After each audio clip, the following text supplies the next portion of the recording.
என்னை போல நல்ல மாப்பிள்ளை வாய்ப்பதொரு அதிசயம்.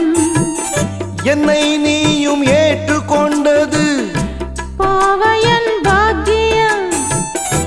நெடுநாட்கள் எங்கும் ஏக்கந்தான் இந்நாள் இங்கு தீர்ந்தது. இல்லையா பின்ன? மங்கை செய்த பூர்வ புண்ணியம் மன்னன் வந்து சேர்ந்தது.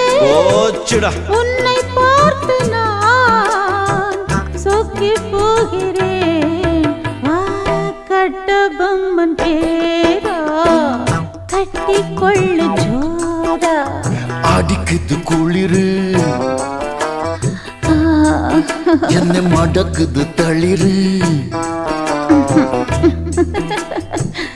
முல்லை பூங்கொடி கொம்பை தேடுது கொம்பை போல என்